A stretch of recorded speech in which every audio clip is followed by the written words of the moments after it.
I'm Micah Abbey, and I play Donatello, or Donnie, in Teenage Mutant Ninja Turtles Mutant Mayhem. I do feel a connection with Donnie because I'm into tech, I'm into sort of like nerdy stuff, but yeah, I definitely feel a connection with Donnie. I was a fan of Donnie, but I was also a fan of Raph because like red's my favorite color, so I'm a little jealous of Brady, but I definitely do. I do feel a greater connection with Donnie now. Compared to live action, it's kind of similar in the fact that we filmed this like together as a cast. Like we didn't just film it like one by one unless it was for pickups. But compared to live action, you're always trying to put on this personality. But I felt like in this scenario, and maybe it's because of the character too, but I really could be myself, and I was able to just, yeah, and I made a connection with the people I was working with because I was constantly filming with them instead of filming one-on-one. That's a very unique style, from what I've heard, because this is my first thing, but compared to other voiceover movies or voiceover TV shows, you usually just film by yourself in a room with the director and the producers. But in this one specifically, they made sure that all four turtles were either on a Zoom call or all together in LA, filming together, or whether it was with us and the villains or just us by ourselves, it was always with the other four turtles to make sure we had that energy that was we were constantly bouncing off each other. Oh, when we get together, like in the studio, it's all jokes. Like my mom was asking me, she was like, "Are you guys actually working? Because it just sounds like you guys are just screwing around." It was just, we were just having fun. Like it doesn't even feel like work to me because I'm just going in a room, reading off lines off a page and just messing around with friends. We're not even going directly off the script because because they encouraged us to improv a lot.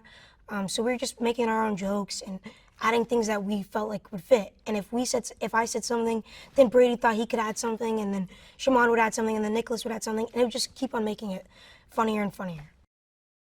Rowe is so creative and so funny. Like he's just so energetic. And even if I was on one-on-one or if we're all in the studio together, he just brings that energy, and like he like sparks a lot of creativity because he'll say like, "Oh, say this," and then we'll be like, "Okay, and then how can I make this sort of my own thing?" And then everyone starts talking, and then it becomes like way more realistic. It becomes not even a part of the script anymore. It's just like just a couple teenagers hanging out. Seth Rogen, we all know him. You know, he's infamous for being like one of the kings of comedy. He's just a good guy. He's very kind. Like he's just always chill. You know what I mean? Like a lot of people like see him as like this big famous guy, and you expect him to be like, "Oh no." He's just like anybody else. Like, and he, of course, like Jeff too. Like they're both teenagers at heart. They're very childish in some ways, but like in a funny way. But they're always just messing around. We're all just having fun all the time. It's like no one can ever take a moment serious. He would be in the studios with us too, and sometimes he'd film with us.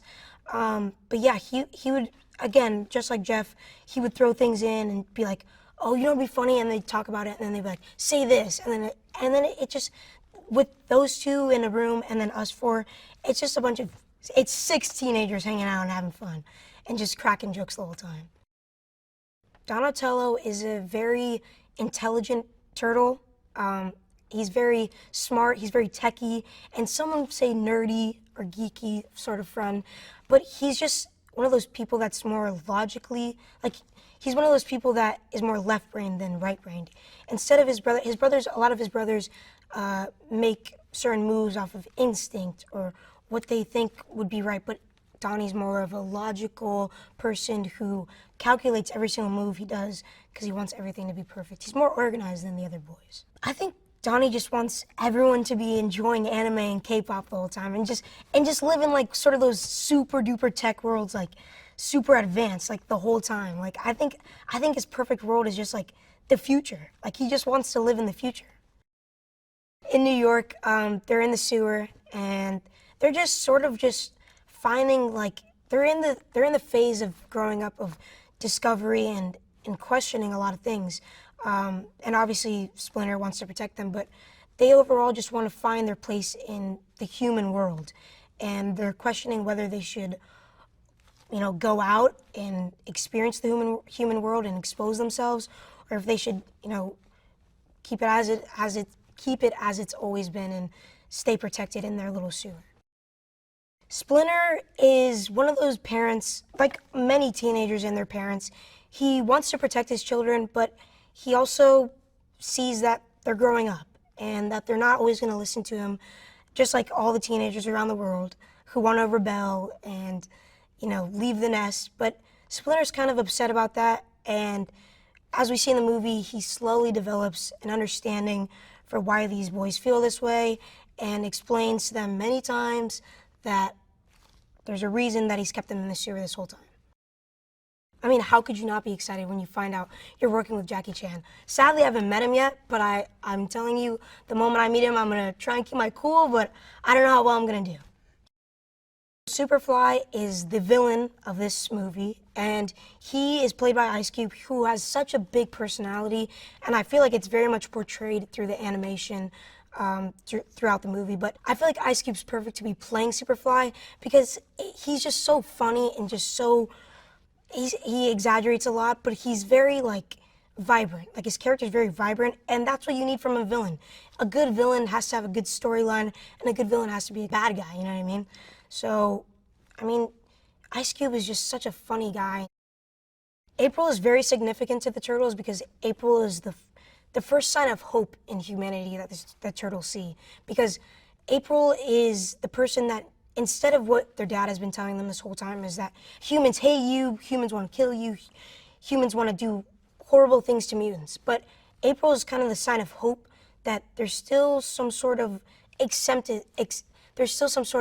acceptance in humanity that maybe it could help them gain some sort of place in society. But April obviously is the first person that they meet and that they become friends with. When I first saw Donnie, I was like, oh, this is like a sick character. Like, this guy's cool.